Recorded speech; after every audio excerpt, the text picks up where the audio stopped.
되시죠? 오케이? 그래서 얘는 유일하게 해석이 되고요. 자, 어떤 문장이 나오냐 하면 그럼 이런 문장이 나오겠죠. This is what is useful 이라는 문장이 나오겠죠. 이것은 유용한 것이다 해가지고. 그럼 중요한 거 당연히 얘도 뒷문장이 어때요? 불완전하죠. 관계대명사니까. 근데 중요한 포인트는 이미 what 안에는 the thing이라는 뭐가 들어가 있어요? 선행사가 들어가 있기 때문에 what이 관계대명사로 나올 경우에는 앞에 선행사인 명사가 나오면 된다 안 된다? 절대 나오면 안 된다라는 게 시험에 나오는 포인트라는 거죠. 이해되셨습니까? 그래서 what은 앞에 선행사가 있어요? 없어요? 없습니다 라는 게 중요한 포인트예요. 그러니까 this is the thing 했는데 what 나왔다. 그럼 일단 그건 뭐한가 틀려버린 거죠. 그렇죠? 그래서 what은 이미 안에 선행사가 있기 때문에 뒷문장이 불완전한 건 공통적이지만 앞엔 선행사가 나오면 된다 안 된다? 안 된다라는 것까지 여러분들이 알아두시면 되겠죠. 그렇죠? 그래서 거기 보시면 문장 저렇게 찍찍찍 나오죠. 그렇죠? 이렇게 정리하시면 되고요. 자, 6번의 복합 관계대명사의 특징은 이걸 너무 심각하게 생각하지 마세요. 뭐냐 하면 복합 관계사는요. 그게 복합 관계대명사든 복합 관계부사든지 간에 에버가 붙죠. 그래서 일반적으로 어떻게 해석을 해요? 뭐뭐이든지 간에 이렇게 해석을 하신다고 보시면 돼요. 그럼 whatever는 어떻게 해석이 되겠어요? 무엇이든지 간에. 그렇죠? 그 다음 whichever는요? 어떤 것이든지 간에 이렇게 해석을 하시면 된다고 보면 돼요. 그리고 얘는 일반적으로 no matter로 바꿀 수 있습니다. 그러니까 쉽게 생각하세요. whatever는 no matter what. whichever는 no matter which. 뭐 이런 식으로 바꾸면 된다고 생각하시면 돼요. 근데 중요한 건 이때 what과 which는 둘 다 원래 문장에서 뭐였던 놈이니까 관계? 대명사였던 놈이니까 안에 뭐가? 뒤에 뭐가 나온다? 불완전한 문장이 나온다 정도로 알아두시면 되고요. 그리고 중요한 건 얘네들 자체가 이미 안에다 뭐가 들어가 있기 때문에 선행사가 들어가 있기 때문에 얘들은 굳이 앞에 선행사가 필요가 없다라는 게 일반적인 관계 대명사의 차이점이라고 보시면 됩니다. 그래서 미팅 예문 보시면 I will give her whatever she needs. anything that으로 바꿀 수 있다고 나오는데 보세요. anything이라는 이미 선행사가 that 앞에 나와 있죠. whatever가 anything that이잖아요. 밑에도 whatever you do. 그쵸? I will write here. 이런 식으로. 그렇지? 그래서 앞에 선행사가 없죠. 그래서 그녀가 필요한 무엇이든지 나는 그녀에게 줄 거야. 너가 무엇을 하든지 간에 나는 바로 여기 있을 거야. 뭐 이런 표현이 나오는데 이때 whatever의 중요한 특징은 얘도 관계대명사에서 파생된 거다 보니까 needs와 do에 뭐가 없어요? 목적어가 없죠? 그래서 불완전한 문장이 나온다는 것까지 알아두시면 관계대명사는 다 끝났다고 보시면 됩니다. 일단 여기까지 질문 있으세요? Any question? 없나요? 네, 없으면 정리하시고 관계부사로 넘어가시면 되겠습니다. 30초 가시면 되겠어요.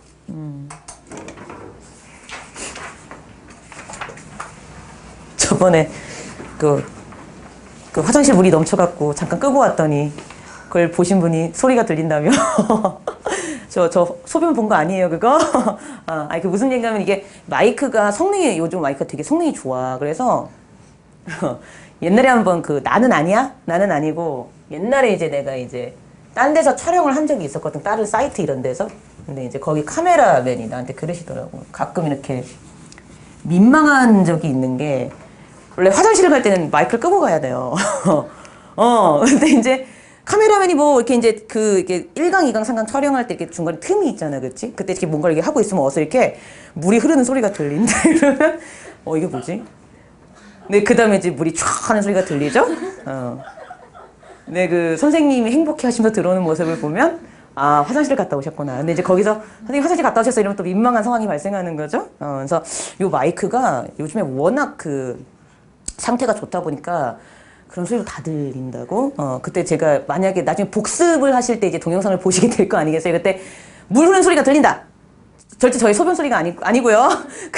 변기 물 내려가는 소리입니다. 이건 내가 여기서 지금 그걸 해야 되겠어요? 절대 아니에요. 저 그렇게 매너 없는 사람 아니에요. 야. 지금 얼굴 빨개졌지? 그치? 진짜. 순간 당황해가지고 아까 우리 친구가 얘기를 해주는데 소리가 들려요. 그래서 아닌데 나 그런 짓 안 했는데. 참. 요즘 카메라가 워낙 좋아서 지금 촬영하는 우리 저 카메라도요 줌인인가? 클로즈업 하면은요 사람 모공까지 다 보여요. 진짜 그래요. 그러니까 막 좀 그렇죠. 막 세수도 제대로 안 하고 막 이랬을 때 막 이렇게 클로즈업 하면 막 여기 막 더 재밌는 거 다 보이고 막 더러워 죽겠는데. 그래서 되도록이면 클로즈업을 안 하는 게 그렇지. 자, 관계대명사와의 차이점 보겠습니다. 자, 그럼 관계부사는 뭐겠어요? 원래 문장에서 무슨 역할을 했겠어요? 부사겠죠? 그치, 원래 문장에서 부사였던 놈인데 똑같아요. 문장과 문장을 연결하기 위해서 그 부사를 뭐로 바꾼 거예요? 관계부사로 바꾼 거예요. 문장과 문장을 연결하기 위해서 원래 문장에서 부사였던 놈이 when이나 where나 why나 how로 바뀌는 거야. 그렇게 이해를 하시면 돼요. 그러니까 얘도 일종의 접속의 역할을 한다고 보시면 되는데 오히려 관계부사가 관계대명사보다는 접속사의 역할에 훨씬 더 가깝죠. 왜요? 뒷문장이 완전하니까. 우리 접속사는 완전한 문장을 이끌죠. 근데 관계부사도 공통점이 있죠. 완전한 문장을 이끕니다. 그러니까 차이점은 두 가지죠. 바로 보다 관계대명사 뒤에는 어떤 문장이 나온다고요? 불완전한 문장이 나오는데 근데 관계부사 뒤에는 어떤 문장이 나와요? 완전한 문장이 나온다는 게 되게 중요한 포인트입니다. 자, 두 번째는 뭐다? 전치사 플러스 관계대명사는 뭐랑 같다? 관계부사랑 같다라는 게 되게 중요한 포인트예요. 이거는 꼭 기억을 해두시고 항상 써먹을 수 있어야 돼요. 자, 뭔 얘기죠? 태양이 떠오른다. 어떻게 되죠? The sun rises죠? 지금은 안 그런데 옛날에 동방신기가 한창 붐 할 때 요즘엔 엑소라는 친구들이 엄청 난 누군지도 모르겠어. 근데 걔들이 막 그런데 그 정도로 붐을 일으킬 때 걔네 노래 중에 라이징 선이라는 노래가 있었나 봐. 겉봐 다들 모르지 지금. 있었나 봐요. 근데 이제 너네보다 윗세대야. 지금 대학교 다니는 애들. 근데 내가 이제 항상 태양이 떠오른다가 영어로 보니까 라이징 선이라고 대답을 했었어요. 근데 그건 문장이 아니죠. 그렇죠? 그래서 The sun rises가 문장인데 이거 완벽하죠. 다른 거 필요 없잖아. 근데 내가 여기다가 뭘 집어넣어요? 동쪽에서를 집어넣는다고 쳐보자 이거죠. 그러면 in the east가 돼요. 나는 그러니까 태양이 동쪽에서 떠오른다가 되는데 자, 중요한 건 자, 얘 빼도 어때요? 말이 되죠. 이게 중요한 포인트야. 그럼 봐라. 지금 전치사 플러스 명사지. 전치사 플러스 명사, 대명사가 지금 그럼 무슨 역할을 하는 거야? 부사 역할을 하는 거 맞죠? 왜? 빼도 말이 되는 게 부사의 가장 중요한 특징이었죠. 이게 중요한 포인트였어요. 그래서 얘가 부사인데 그러니까 당연히 전치사 플러스 관계 대명사는 무슨 역할을 한다? 관계 부사 역할을 한다고 보시면 되는 거예요. 왜요? 관계라는 게 들어갔다고 해서 문장의 품사가 바뀌는 게 아니라는 거죠. 이해되십니까? 얘는 그냥 문장과 문장을 연결해준다는 의미만 있지 품사까지 바꿔버리진 않아요. 그러니까 이런 특징이 있다라는 거죠. 그렇죠? 요건 이제 이해를 돕기 위해서 설명을 드린 거고요. 자, 그럼 얘가 시험에 나오는 포인트는 첫 번째 뭐다? 네 가지가 있다 그랬죠. when, where, why, how. 요즘에는 대또 관계부사로 보진 않는 것 같아요. 옛날 문법책 보면 대또 관계부사는 이러는데 그건 솔직히 좀 내가 봐도 좀 아닌 것 같고. 자, when, where, why, how 이렇게 네 가지가 있는데요. 당연히요. when은 당연히 앞에 선행사가 모일 때 쓰는 관계부사겠어요. 시간이겠죠? where는요. 장소, 그렇지. 얘는 이유인데. 자, 중요한 건 how가 조금 요놈이 조심해야 될 부분이죠. 우린 얘가 방법, 즉 the way일 때, the way라는 선행사가 나올 때 how를 쓴다고 배우는데요. 문제는 how는요, 방법의 뜻 말고 무슨 뜻도 있다? 양, 얼마나라는 뜻도 있기 때문에 문제가 되는 거죠. 그럼 보세요. how는 앞에 방법, 어떻게라는 의미의 방법도 나올 수 있지만 양의 의미도 나올 수 있는 두 가지의 요소를 다 갖고 있어요. 그렇기 때문에 how 때문에 방법이 아닌 양이 나올 수도 있기 때문에 문장 안에서는 how를 쓴다 안 쓴다? 안 씁니다.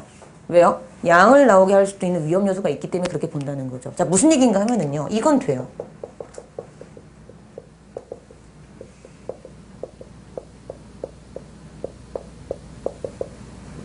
얘는 맞아요. 그쵸? 장소와 where가 함께 나올 수 있어. 관계부사는 관계대명사보다는 조금 쓰임이 되게 리버럴해요. 자유로워요. 그러니까 둘 다 나올 수도 있고요. 둘 중에 하나를 삭제하고 하나만 나와도 무방합니다. 그게 관계대명사의 차이점이에요. 부사다 보니까 리버럴한 거죠. 그쵸? 두 개 같이 써도 됩니다. 근데 중요한 건 이제 실제 시험에 나왔던 건데요.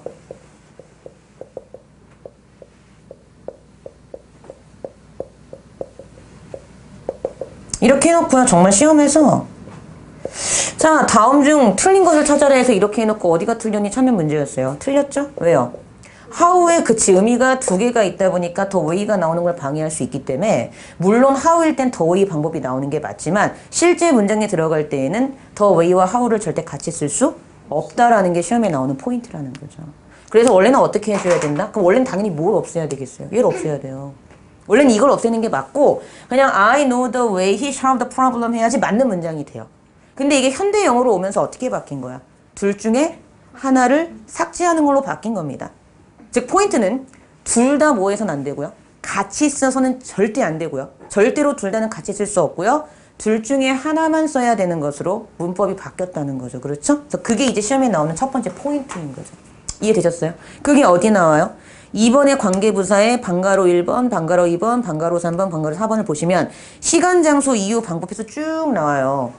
근데 방가로 4번의 방법을 보시면 맨 마지막 문장에서 I know the way how you solve the problem은 틀렸다고 나오죠. 왜?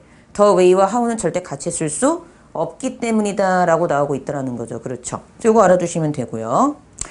자, 3번의 관계부사의 계속적 용법은 내가 앞에서 관계대명사의 계속적 용법을 뭐 했으면? 배웠으면 굉장히 쉽습니다. 왜요? 자, 복습해 볼까요? 방금 몇 분 전에 한 거니까. 관계대명사의 계속적 용법은 정의가 어떻게 됐죠? 쉼표 다음에 나오는 무엇과 무엇을? 접속사와 대명사를 관계대명사로 바꾸는 거였어요. 그러면 당연히 관계부사의 계속적 용법은 쉼표 다음에 나오는 접속사와 무엇을? 부사를 관계부사로 바꾸는 거겠죠. 근데 중요한 건 딱 하나지. 얘도 뭐가 들어가 있어? 접사가 들어가 있죠. 접속사가 들어가 있으니까 문장과 문장을 뭐 해줄 수 있다? 연결해주는 역할을 할 수 있다라는 게 시험에 나오는 포인트라는 거죠. 그래서 밑에 문장 보시면 I went to Seoul where I stayed for a week 그랬죠. 내가 서울에 갔는데 내가 일주일 동안 거기에 머물렀었대요. 앞에 문장과 뒤에 문장을 이어주는 가운데에 접사 자리에 딱 들어가 있죠. 근데 얘가 풀면 뭐래? I went to Seoul and I stayed there for a week이라는 거지. and there를 합쳤는데 there가 거기에라는 장소 부사니까 where로 바뀐 거죠. 그래서 뭐다? 접속사다라는 게 중요한 포인트라는 겁니다. 이해되셨어요? 그래서 요걸 조심하셔서 알아두시면 되고요. 자, 이제 31쪽에 4번을 보기 전에 요걸 좀 보고 가자는 거죠. 뭐냐 하면 이거 보고 이제 문제를 풀어볼게요. 자, 태양이 떠오른다. 내가 동쪽을 바라보고 있는데, 그쵸? 태양은 동쪽에서 떠오른대요. 아까 나왔던 문장이었죠. 그렇죠? 그럼 이제 이를 합쳐볼게요. 그럼 이때 이스트와 이때 이스트가 뭐예요? 같죠? 그럼 뭐로 바뀐다? 위치로 바뀌죠? 오케이? 그 다음, 자, 얘는 앞으로 튀어나가겠죠? 그럼 어떤 문장이 나와요? I said east, which the sun rises in이라는 문장이 나옵니다. 그쵸? 근데 요 전치사는요, 원래 위치 앞에, 즉, 이스트 앞에 있던 놈이기 때문에 얘를 설명하기 위해서 앞으로 튀어나갈 수 있어요. 그럼 어떻게? 튀어나가면 I see the east in which the sun rises가 나오죠. 자, 근데 우리가 방금 뭐라고 배웠죠? 전치사 플러스 관계대명사는 뭐로 바꿀 수 있다? 관계부사로 바꿀 수 있다. 그러면 똑같아. 동쪽은 시간, 장소, 방법, 이유 중에서 어떤 개념이에요? 장소 개념이니까 where로 바꿉니다. 자, 그럼 잘 보세요. 잘 보시면 여기는 지금 관계대명사죠. 근데 여기는 지금 관계부사죠. 자, 뒷문장을 보세요. 뒷문장에 전치사 인에 뭐가 없어요? 목적어가 없죠. 우리 반드시 전치사는 항상 뒤에 뭐가 있어야 돼요? 전치사에 목적어가 있어야 돼요. 그래서 우리가 동명사 할 때도 전치사 뒤에는 항상 명사가 나와야 되고 동사가 나올 때 무조건 무슨 형태가 나와야 돼? ing가 나와야 된다고 우리가 분명히 배웠죠. 그러니까 얘는 불완전한 문장이 나옵니다. 근데 어때요? 태양이 떠오른다. 완전하죠. 왜요? 불완전한 요소인 인을 얘가 먹어버렸죠. 그래서 우리가 뭐라고 배워요? 관계대명사 뒤에는 불완전한 문장이 나오고